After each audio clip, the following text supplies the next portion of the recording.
DC News Now's Joseph Olmo covers transportation for us. And Joseph, you had a 2-hour conversation with him today, and there's a reason that pilot sat down with just you to tell the story. Yeah, well, 3 reasons, really, Tismeen. 3 reasons that Merkle sat down with us. Number 1, he wants to thank the first responders, especially Deputy Chief Thomas Baker of the Laytonsville Volunteer Fire Department. He says it was Baker himself who was continuously checking in with him and his passenger to make sure that they were okay. It was like a phone call every 30 minutes.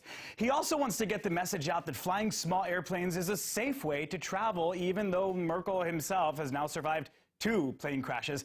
And lastly, to talk about something he doesn't open up much about, his faith. We covered a lot of ground, but I want to start right now with his story of what happened during those 7 horrific hours when he and his passenger were so close to death's door. If we had been 6 feet either side of that transmission tower, it would have taken off a wing and we would have simply fallen to the ground and perished. Tonight, for the first time since his name made headlines across the globe, Patrick Merkle telling DC News Now about what it was like crashing his small, single-engine plane into an electrical tower and miraculously living to tell the story. Every second that we were hanging there, 9/10 of that second I spent worrying about slipping backwards and falling off that tower, and knowing that that would be the end of us. Merkle was making the trip back from Westchester, New York. His friend Jan on board, the 2 on approach into the Montgomery County Air Park in Gaithersburg. It was dark, visibility was low, and Merkle admits, well, quite obviously I was flying too low. So, you know, however I ended up flying too low, I'll have to review that with the FAA and the NTSB. The crash happening right around 5:30 Sunday night. What followed was an intense rescue operation that took over 7 hours. Merkle telling us he faced some grueling choices. Rather than slide back down and die hitting the ground, I popped out the windshield, lifted off the dashboard, and was ready to get out of the aircraft and into the superstructure and to get Jan, who was more injured than I was, out of the plane as well, and to wait either up on the superstructure or to come down the ladder, which is on the side of it, to get to the ground. The chief told us, you know, he was concerned that the tower was electrified and that he didn't want us getting into a situation that made it even worse. So they stayed in the fog, in the dark, and then came along a blistering wind.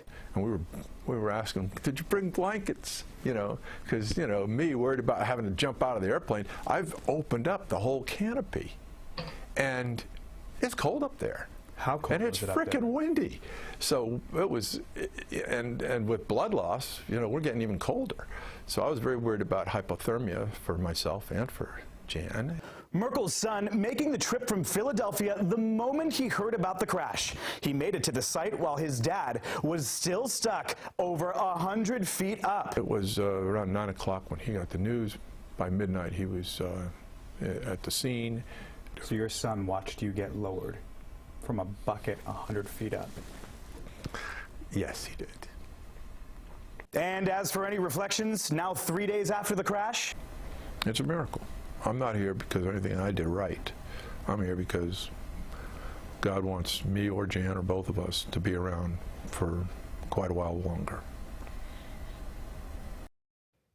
Yeah, also in that interview, Merkle revealed that he punched out the windshield of the cockpit in case it came to the point that he had to jump out with his passenger. He even reached outside of the plane. He clutched a part of the tower and didn't let it go for 3 hours, not because he thought he was strong enough to hold up a 2,500-pound plane, but so that way he could feel if it was starting to slip and fall off that tower. Just insane what he it went through. And for him talking to you also, I mean, he had talked about the weather that day. For those who may not remember, it was really foggy. It was really hard to even drive in Montgomery County. What was it like for him to even fly in that? I think that there's been a lot of questions. One of the biggest, if not the biggest question is, why did he fly in the first place? That's exactly what I asked him. Take a look. People, experts and lay people alike, who question, why in the hell was this guy flying knowing that the weather was going to be bad? What do you say to that? Well, I've been trained to fly in bad weather. And there's a number of factors that will keep you out of the sky. Number 1, thunderstorms. Number 2, icing. When you're in a small plane, those are the 2 deadliest circumstances of flight. And when those two are not present, then you start looking at, can you handle the rest of the risks? And in the circumstances that were present on Sunday night, I think the answer is that they were manageable and marginal. People need to know that this kind of stuff does happen. I seem to be a lightning rod for more of it than others, but the small planes are a safe way to travel. He's still saying that. Yeah, right. I want to thank Patrick Merkle for giving us so much time. We talked for like 2 hours. Thank him for bringing us into his office. So next steps here. The FAA, the NTSB, they are both investigating. We expect a preliminary report on the investigation before the end of this year. But, I mean, we've been saying it so much over the past couple of days. It's a miracle, and both of them, both Janet and Patrick, are lucky to be alive. Yes, we're definitely very happy for them. Joseph, thank you so much.